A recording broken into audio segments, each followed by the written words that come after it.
Hello and welcome everybody to the James Trumbullopoulos Tonight Show. I am James Trumbullopoulos and we have here tonight the one and only Fidel Castro. Welcome Prime Minister Castro, how are you doing? My people are doing fine, so I am doing fine. I'd ask how you are, but I don't really care. First off, I'd like to congratulate you for your long reign over Cuba.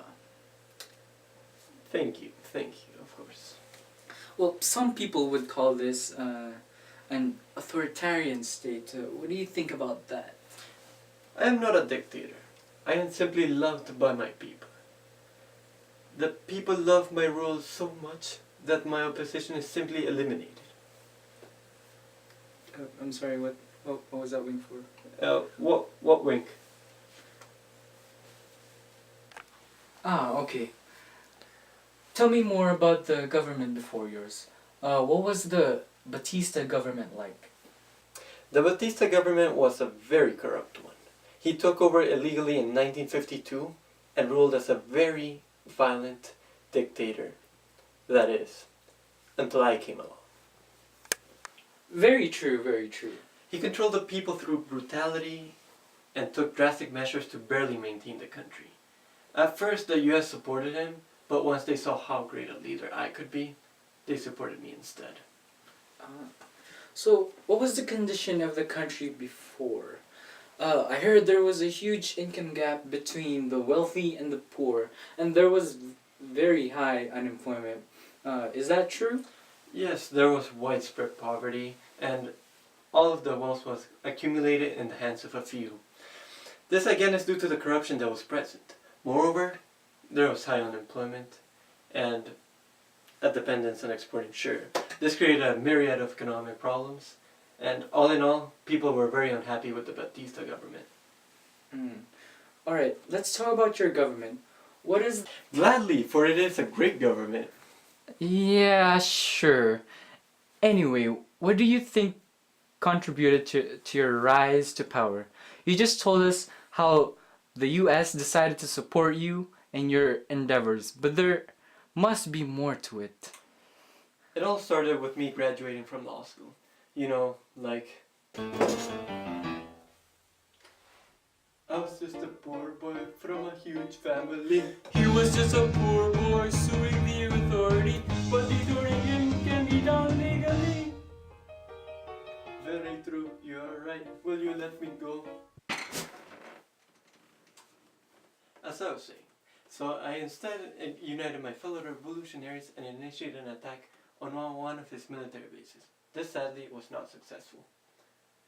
If it's a failure, how did it help you? It made me very popular with the people, and I ignited a flame of rebellion within their hearts. Of course you were popular, yet you were in jail. What was your next move then? Well, I was sentenced for 10 years, but I was released after 2 years.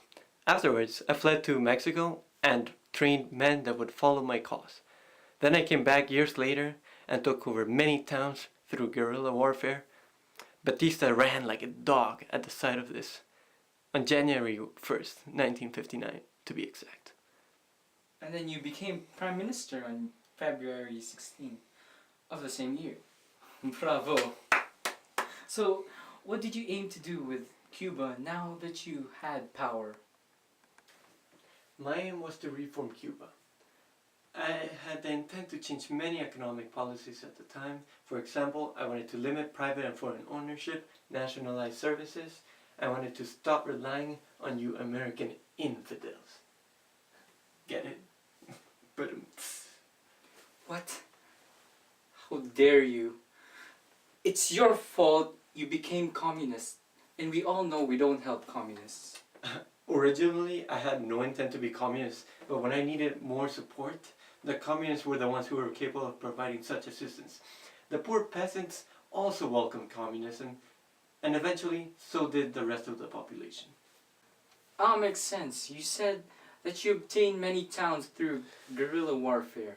I dare say that this is a very violent and illegal way of attaining power. It was necessary. Batista was a dictator and he could not be usurped through any legal manners. I provided a new party people could support. It was the only party that the people could support, since you eliminated the opposition through violence. You only gave them the choice of a left-wing socialist party, but eventually became communist. I'm giving the people what they want. No, you are an authoritarian ruler. Don't you know that I'm Loco ese?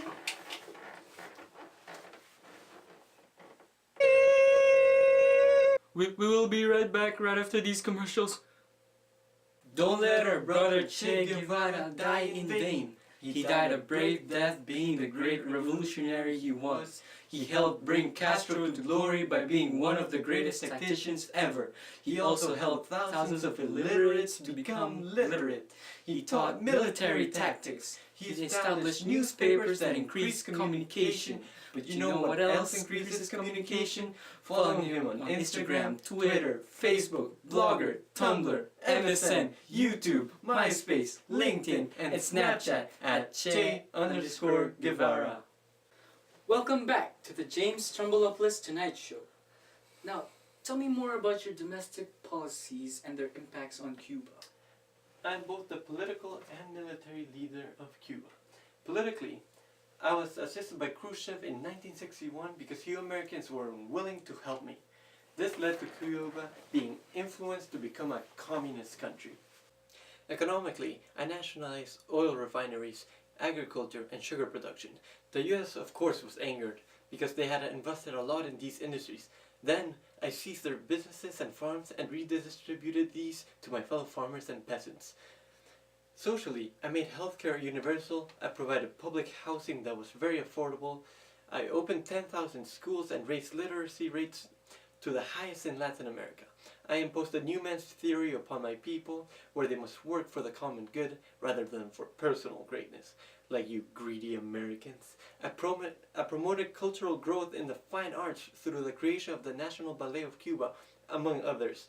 I equalized the genders through the Federation of Cuban Women.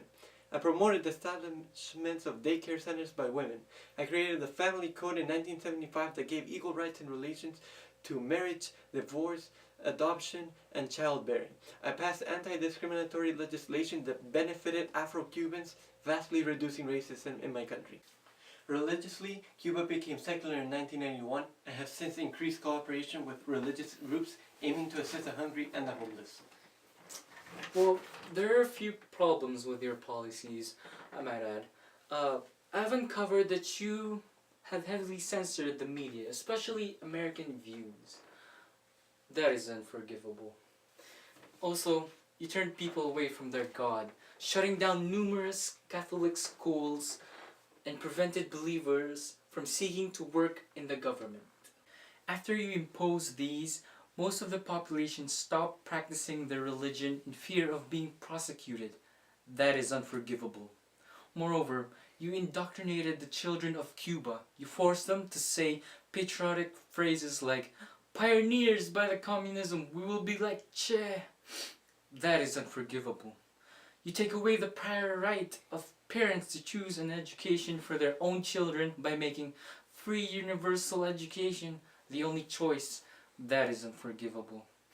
You forced everyone that wanted to join the government to be loyal to you only, so that your leadership would not be challenged. That is unforgivable. You used force and police, not even secret police, to deliberately penalize anyone who threatens, defames, or affronts an authority. That is unforgivable. Your economy would have been better off by privatizing them because you get that much needed and abundant support from the United States of America. By massive nationalization, you are taking away the economic freedom of the people of your nation. That is unforgivable.